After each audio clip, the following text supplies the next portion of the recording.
You might be suffering from resting squint face and not even know it. My Eye Doctor has the cure. Our skilled doctors, great selection, and insurance experts. My Eye Doctor. Eye care and eyewear are better together. D.C. police announcing a major drug bust this afternoon, taking more than $2.5 million worth of drugs off the streets. Stephen Chena there when the mayor and police chief detailed one of the largest busts in the district's history, Stephen. Well, that's right. That's $2.5 million in wholesale drugs. Much more value there on the street. Now, the mayor and the police chief came together to make this announcement because they believe this gun and drug operation, which took place just a couple of blocks from the 6th district here in Northeast, this bust, they believe, will have an impact on life here in the nation's capital. A big break in the quest to get illegal guns and deadly heroin off the streets. This is the largest ever seizure of heroin in the D.C. region. D.C.'s police chief Peter Newsham and Mayor Muriel Bowser joined forces to announce 2 arrests, the breakup of a major drug ring and the confiscation of a massive haul. More than 40 kilos of heroin, over 40 pounds of marijuana, 6 semi-automatic handguns, 1 Maserati vehicle. The bust came via cooperation between the ATF and the FBI. One suspect nabbed last December in Virginia, the other in Baltimore yesterday. The heart of the operation here in Northeast D.C. We're very thankful that we were able to get this large amount of heroin that was laced with fentanyl off the streets. Yeah, the mayor and the police chief really hoping that this bust and hopefully more in the future will break that trend of spiraling deaths from gun violence and opioids here in the nation's capital. Reporting live, Stephen Cheap, 7 News. We now know that 7 people are dead and at least 7 others are critically injured after a fiery crash on I-75 that closed both the north and southbound lanes for hours today.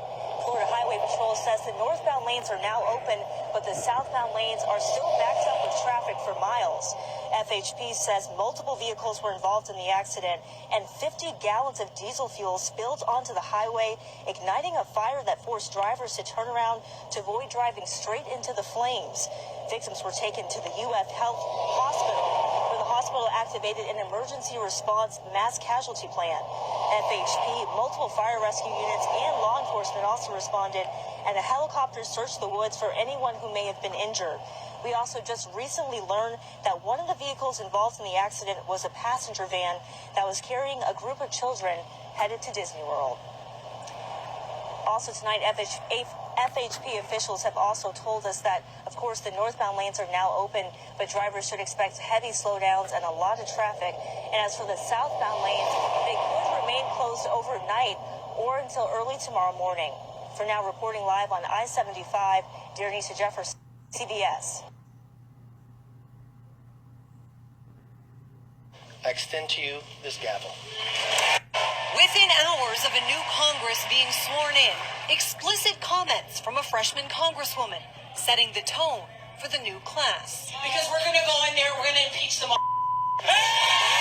Michigan's Rashida Tlaib is not apologizing, later tweeting, "I will always speak truth to power." Impeachment may also be issue number 1 for other Democrats, like Brad Sherman of California, expected to reintroduce articles of impeachment against President Trump. Even if there isn't anything in the Mueller report, look at this guy. He is guilty of high crimes and misdemeanors. He is harmful to the country. Other Democrats say they plan to wait for the results of Special Counsel Robert Mueller's final report before deciding what to do next, instead outlining other priorities for the next 2 years. Fighting to protect people with pre-existing conditions, increasing pay for everyday Americans, a real infrastructure plan that we'd like to do in a bipartisan way. We have a bold infrastructure plan that will create millions of good-paying jobs. The main priorities are to restore oversight and accountability. A divided government with some of the president's supporters crying foul over impeachment talk. They are about aggression. They are about hatred. Hatred for a president who's achieved more in 2 years than most presidents have achieved in 8. It's an indictment of the Democrat Party. The president himself has now responded to these comments, calling them, quote, highly disrespectful to the United States. Some now wondering whatever happened to those calls for calm at the end of the 115th Congress, as this new one enters into day 2. On Capitol Hill, I'm Christine Frizzao.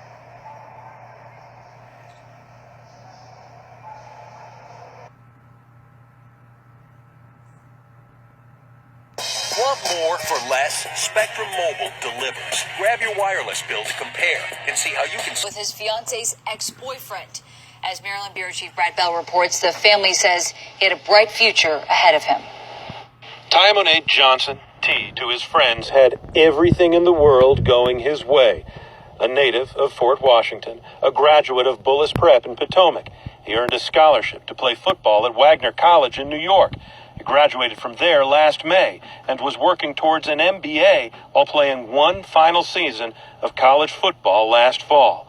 To his family, he was a star. He's one of those kids that, everybody should be blessed to have. He was one of those ones who did all the schoolwork like he was supposed to, had all these aspirations of doing all these great things. He was a great kid. He was a kid that, everywhere he went, somebody was claiming him. Somebody was trying to claim him. He in college, they calling him a kid. Oh, this is my baby when you're not Look, here. a baby. Johnson was also a new dad. He's a dad, they calling him a kid. February.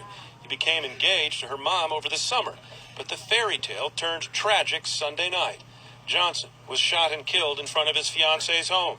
Police have charged 22-year-old Rondell Fletcher of the district with first-degree murder. Damn. Sources say Fletcher was involved with Johnson's fiance, and the shooting is being called domestic-related. Damn. All Johnson's parents know is their lives have been shattered. It's, it's just an overwhelming to know that in his 22 years, he touched so many lives. And, you can't find a negative thing to say about him. Nobody. There's no one that can find it. You can't find a negative thing to say about him. He was an awesome man. T. Johnson's teammates have set up a fundraiser to support his daughter's education. It is already reaching its goal. Fort Washington, Brad Bell, ABC 7 News. In Loudoun County, a woman out running this morning hit and killed by a 19-year-old man who police say was driving drunk. That accident near a church just outside Lovettsville. Kevin Lewis just spoke with the woman's pastor right after they found out what happened. Well, this crash happened right around sunrise at 7:30 this morning. The 19-year-old male driver hit the female runner here along Morrisonville Road. The driver then took this sharp turn and crashed into a patch of trees, leaving marks on the bark. This afternoon, the driver, 19-year-old Zachary Fry of Purcellville, is under arrest. He is charged with involuntary manslaughter and DWI. We were just interviewing two parishioners at nearby Zion Lutheran Church when a fellow church member drove up and announced the victim was his wife. That woman, whose name we are not yet releasing, is reportedly a mother of 2 adult girls, one set to be married this April. Well, Zachary Fry was driving a Toyota RAV4 SUV. Police obtained a search warrant to draw his blood. Those results have not yet been released. Members at this small country church are now in deep grief. In Lovettsville, Virginia, I'm Kevin Lewis.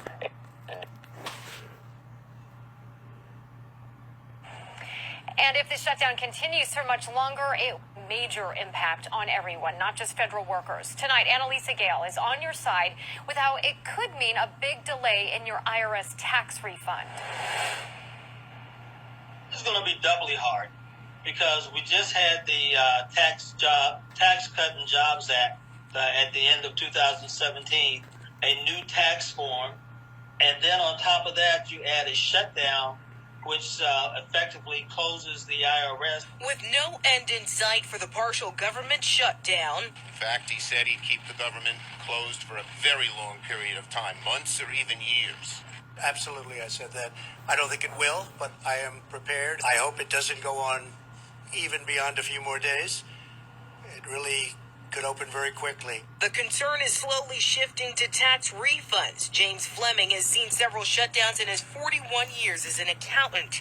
This time, he expects delays during the tax season if the shutdown continues for the next few months. If it goes on for a while, we effectively are pushing the tax season back even further. With most of those impacts weighing heavily on working class citizens. Mostly the lower middle income that depend upon the child tax credits and earned income credits. His advice? Have it ready to go as soon as the systems are up and running. The IRS is operating with only about 12% of its workers, which is less than 10,000 federal employees. The agency typically does not issue refunds during a shutdown. Gail, ABC 7.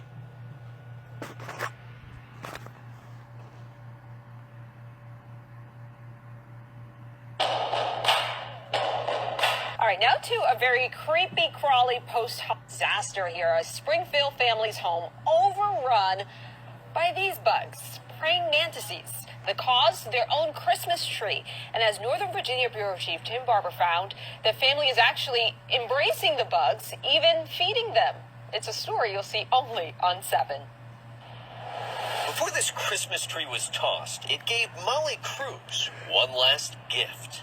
Bugs. Crawling on the walls, crawling on the ceilings, just kind of moving. More than 100 praying mantises popped out of this brown egg case, which was under one of the tree branches. And they are fast, they jump. When we arrived, the bugs were still hanging from the ceiling and crawling on the windows. Did they tend to congregate in certain areas? They like the lights. They haven't been back in the bathroom or the bedroom? I don't want to think about that.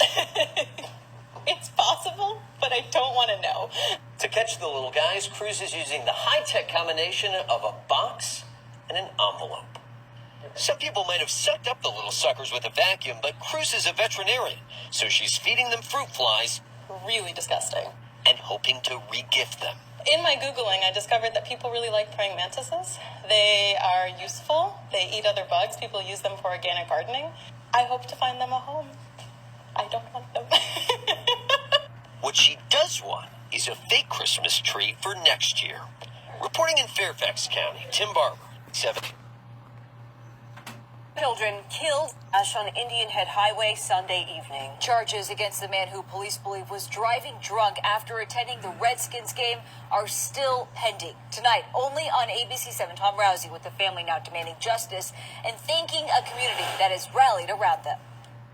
So we just have to be strong for them. Elvis, the brother of survivor Juanita Mejia and uncle to the children who died, says the family is rallying around Juanita and husband Alexis. My sister and my brother-in-law are with us, so we have to focus on them. He says the couple is receiving good treatment but is still in great emotional and physical pain. But they were encouraged when told Thursday night about a GoFundMe campaign that's raised around $90,000. They were just in tears, they couldn't believe that so many people were here for us, for them. Sunday night, they were on their way to visit family in Oxon Hill when a truck driven by a man police believe was drunk slammed into the back of their car. All 3 children were killed. So far, the man hasn't been charged, but he's expected to be once the investigation is done. We would like justice to be served for the crime he committed. Nothing more, nothing less. Elvis says twins Rosalie and Alexander showed extraordinary maturity in their Christian faith for being just 5, quoting Bible verses and teaching him. Without a fail, they would always pray. And that's something I know I'm going to do every time I eat. It's just I'm going to pray just because that's a lesson that has stuck with me because of them. 1-year-old Isaac had just learned to walk and brought great joy to the family. He was a silly baby, a really silly baby, and I'm going to miss him so much. Before the accident happened here on Indian Head Highway Sunday night, I'm told the family had been to church and then they'd gone to a buffet restaurant, which is something young Rosalie had long wanted to do. The family says they're so grateful for all the support they've been getting. They've been getting a lot of financial support, but the one thing they also need, they say, is prayer right now. Reporting live in Oxon Hill on ABC 7 News. Absolutely, Tom. All right, are you itching to spend those gift cards and money you received this holiday season? There are some things you might want to put off buying, at least for now. 7 on your side troubleshooter Horace Holmes has the best time to buy for January. All the partying, all the gift giving and receiving, all the shopping. Well, We might be tired of shopping at this point. but super shopper Trey Bodge from slickdeals.net is never tired of helping us find savings. As we turn the calendar on a new year and a new month, here's Trey's list of the best things to buy in January. We have white sales, which we've been seeing since the 1800s. Courtesy of department store magnate John Wanamaker, who decreed back in 1878 that every January sheets, towels, and pillows would go on sale. This year is no exception. We found savings up to 50% off at Pottery Barn, Macy's, and JCPenney. Then there's men's apparel with savings of $100 to $500 on suits, deep discounts on shirts, ties, and slacks. In January, people are trying to start the year off right and take good care of themselves. So you'll find good deals on gym memberships, fitness apparel, fitness gear. So look out for those. And then leading up to the Super Bowl, there are a lot of TV deals. Next to Black Friday, the best time of the year to buy a TV is January, right before the Super Bowl. You'll find the best deals closer to the big game on February 7th. And what not to buy this month? Toys. Got the best deals over the holidays. You probably have enough of them anyway. And mattresses. We'll talk more about next month. I'm Horace Holmes, ABC 7 News. One thing.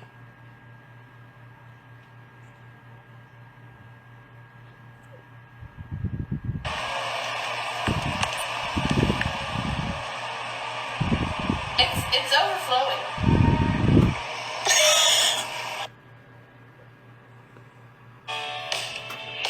As far as drivers, slow down on a notoriously dangerous stretch of Indian Highway in Prince George's County. 3 children died after a suspected drunk driver hit the car they were in this past weekend. Their parents still in the hospital tonight. Maryland Bureau Chief Brad Bell with a push now to reduce crashes in that area. Indian Head Highway has long been considered among the deadliest roads in our region. Highway speeds with cross streets and stoplights with little protection for pedestrians. Now, after another tragedy, despite a year of heavy enforcement, including 10,000 tickets issued, Prince George's County leaders are making an appeal directly to drivers. It's our loved ones who travel on this road, and so we all have a responsibility to change our conduct. That we all pause. We all examine our driving behavior. Today's message prompted by outrage and grief over the deaths of 3 young children in a suspected drunk driving crash here Sunday. 5-year-old twins Rosalie and Alexander, along with their 1-year-old brother Isaac Mejia, were killed, and their parents Alexis and Juanita critically injured when their car was rear-ended by that pickup truck. Police believe the driver of that truck, coming from the Redskins game, was drunk. The incident devastating the Mejia's close group of friends gathered at the hospital to pray on Tuesday. And it's a story that's really sad, tragic, of how 3 innocent lives got lost. County Executive Elsa Brooks and Chief Stawinski aware their appeal won't stop all those who choose to drink and drive, but they hope somebody is listening. To slow down, to be more careful, to remember that it is our neighbors who are traveling on this road. It is our family members who are traveling on this road. Joining you now live along Indian Head Highway, a couple of updates about that terrible crash. The police chief telling us that no charges have been filed yet against the driver, but he expects them soon. The case simply has to be prepared properly. And as for the parents who survived that crash, a spokesperson for the family will tell us only that they're getting better. In Oxon Hill, Brad Bell, ABC 7 News. Thank you for that. Your mission. Winter survival. Meet until the government reopens. Tonight, 7 on your sides, Amy Aubert is getting answers about ways to manage money until that next paycheck comes in. Federal workers calling the uncertainty of this partial government shutdown unimaginable. As a single parent myself, it's very scary because, without a paycheck, it could be devastating. Money needed for the bills that continue to come in for rent and food. It's terrifying. Shelley Peters is a senior wealth advisor with the Colony Group. She says they've heard from people impacted by the partial shutdown. Since we can't control when the government is going to reopen and our paychecks are going to start again, we need to look at what our resources are. Her top recommendation, dipping into emergency savings should you have that money set aside. If not, she recommends reaching out to your bank or a credit union about payment assistance. Keeping things in writing so that we have a record of who we talk to and when is very important, I think, in these situations. She also recommends keeping track of spending. Maybe putting off some spending and understanding, again, what's in our control, what's not. She says another option for furloughed employees could be filing an unemployment insurance claim. It would need to be paid back if the paychecks are replaced, so it's based on individual circumstances. The Maryland Department of Labor Licensing and Regulation says as of January 3rd, 750 federal employees had filed for unemployment so far during this partial shutdown. We're watching the news every day and looking for updates to see when, if there's any sort of light at the end of the tunnel with this. Now take a look here. The Office of Personnel Management tweeting a link to 2 sample letters that federal employees can use when reaching out to their creditor or mortgage company. They recommend before sending that letter, speaking with the group ahead. Live at the National Mall, Amy Aubert, ABC 7 News. Amy. I extend to you this gavel.